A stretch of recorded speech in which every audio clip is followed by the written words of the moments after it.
In last Friday's video, I shared some thoughts from Dr. Atkins' book. It's an old book, but it's amazing how current most of his ideas really are and fit so beautifully with all the keto and low carb folks that are talking about how to beat diabetes today, including myself.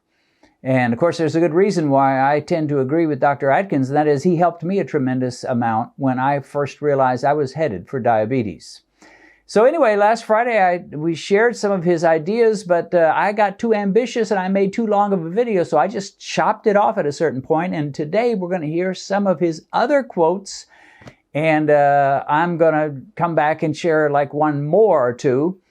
The subject today is fat and why you really cannot thoroughly whip diabetes if you don't lose your fear of fat. Well, here are a couple of more statements Atkins makes that line up perfectly with a lot of the modern keto guys. He says, remember, when you burn fat, dietary fat is also being burned. However, if you combine high carbs with high fat, the typical American diet, you eat high carbs, you eat high fat.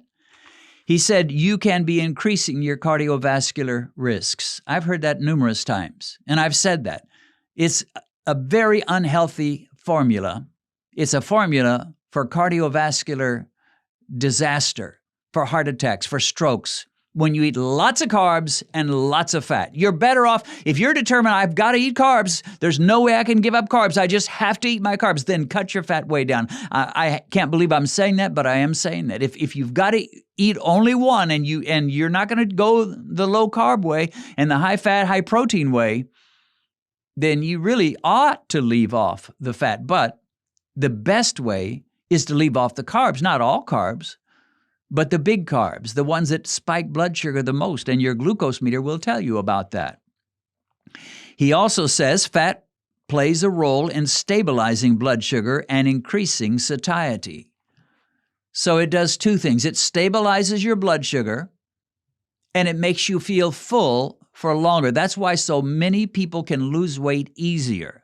Anybody can lose weight if you're disciplined enough, but most people aren't disciplined enough, and when they get too hungry, they'll eat. But if you feel full, you're not so tempted to eat. And that's one of the beauties of the low-carb / keto diet. You just don't feel that hungry. And when you don't feel that hungry, you're like, well, I don't need that mid-afternoon snack. I don't need that late-night snack. I had a nice supper with a lot of good fat and protein in it. I think I can go till morning. Or maybe till next lunch. So Atkins had this figured out 35 years ago. Well, I like this statement. He says, if you set out to become fat, there would be no better way to achieve it than with the diet of refined carbohydrates and starches so common in the U.S. If you go to your doctor and say, Doc, I'm normal size, but I'm not happy being normal. I want to be fat. I want to be obese. I want people to notice me when I enter the door. So you got to make me fat. Well, the doctor could say, eat carbs, eat lots of carbs, eat them continually. Don't just eat your 3 meals, have your snacks in between, more carbs, more carbs, more carbs, and you'll get your wish. That's what Atkins is basically saying. The best way to get fat is to eat a lot of carbs. Now, I will say this. I know there are people on relatively high-carb diets that stay slim. It's just their metabolic gift or their genetic gift, you might say.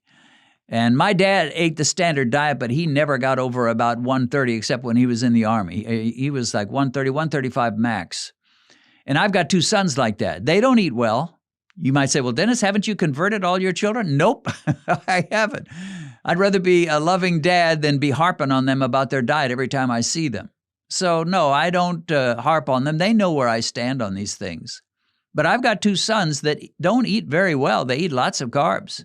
And they're skinny. And they don't even like being skinny. They want to gain weight, but they can't. And one of my sons told me, he said, Dad, I'd love to gain some weight. I tried once, and I just stuffed myself. I felt so miserable, I gave it up. I'd rather be slim than be miserable after I eat by stuffing myself. So yeah, it is possible to eat a relatively high-carb diet, or maybe we could even leave off the relatively, eat a high-carb diet and still be slim if that is your genetic gift from God, you might say. Although you're not really doing yourself much of a favor. That same son that said he couldn't gain any weight, I saw him jump up to like 180 something after eating a couple of donuts. So his metabolic system isn't exactly ideal by any means. Nobody ought to be jumping up to 180, even if you eat 2, 3 donuts. But the point is, for most of us, and it's increasingly the case as we get older, the more carbs we eat, the bigger we become.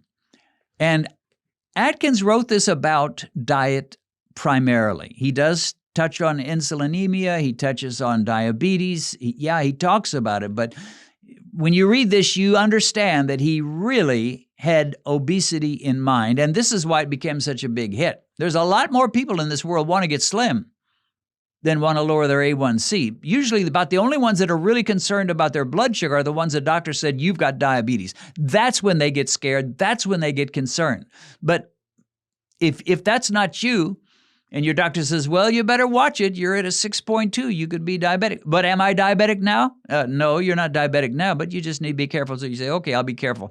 I'll avoid that second piece of pie. And sometimes you do, and sometimes you don't.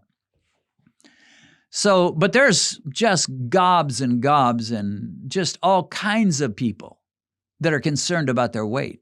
So that's one of the reasons this became such a huge bestseller. If he had just said the new diabetes revolution or beat diabetes revolution, it would have sold for sure, but it wouldn't have sold like this book did. And but dieters are fickle, and so they'll go to one diet for a while, and then they'll get bored, and then they'll try some new thing.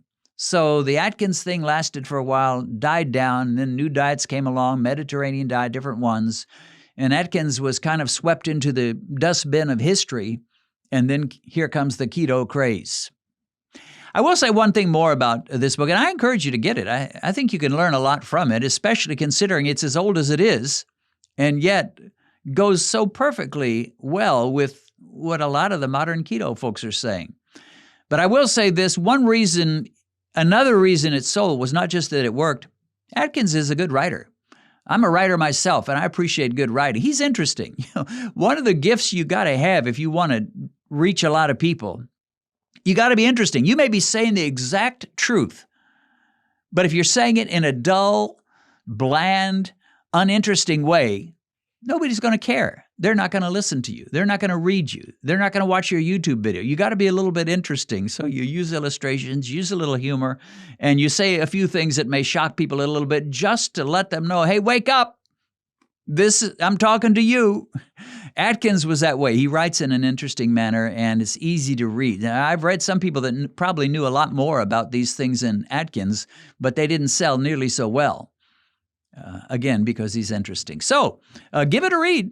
You'll find it interesting. But it's also confirming to those of us that are in the keto movement now, and most of you would probably qualify a keto low carb. This is 2023 when I'm recording this. It's not 1992 when he was writing this or whenever it was in the early 90s. So you may think he's an ancient relic, but you'll be amazed how much he agrees with the people that are writing today, or I should say they agree with him. Some things will never change. And 1,000 years from now, if our world lasts this long, there will be people saying very similar things about high insulin, high glucose, the need to keep your carbs low.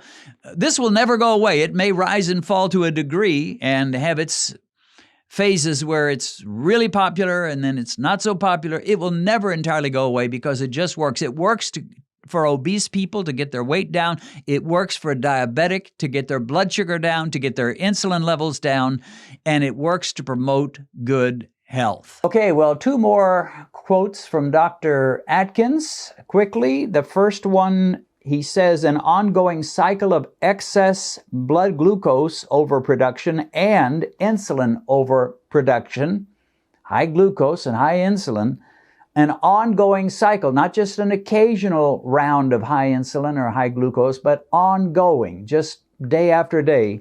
He says that will eventually result in hyperinsulinism. We call it hyperinsulinemia today. and ultimately diabetes. So he nailed it. And that's exactly what almost everybody is saying these days. You raise those insulin levels up and that glucose up, and you keep it there for a while, and bam, you end up diabetic. All right, the final quote for this program, this is a question somebody asked him, or he asked himself maybe, can I manage my insulin and blood sugar without eating much fat? Good question. Can I manage my insulin and blood sugar, which is what we all want to do, keep those levels at a normal place? Can I manage that without eating much fat? His answer is a big fat no. He says no, because when you cut out fat, what is left is protein and carbohydrate, both of which can produce a blood sugar response. He doesn't mess around.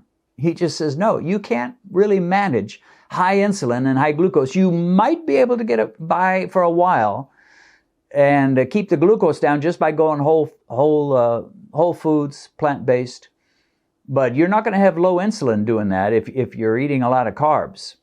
He says, so no, what's left is protein and carbohydrate. They're both going to raise blood sugar. Carbohydrate, of course, much more so than protein.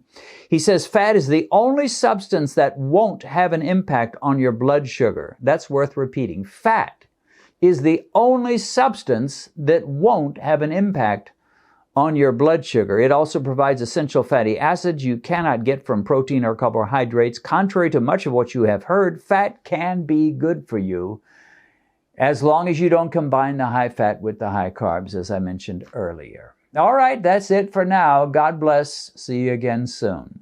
Probably most of you know my wife Benedicta, but few of you know the amazing paths God has led her to bring her to where she is today.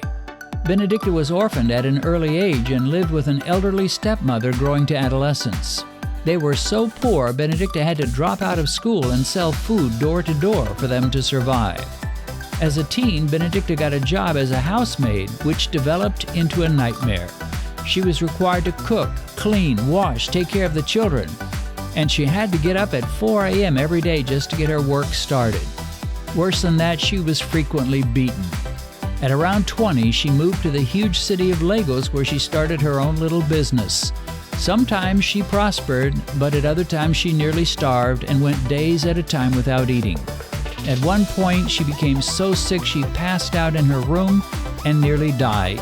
She found herself outside of her body, and she was able to see the splendors of heaven until she was sent back with a command to share her story.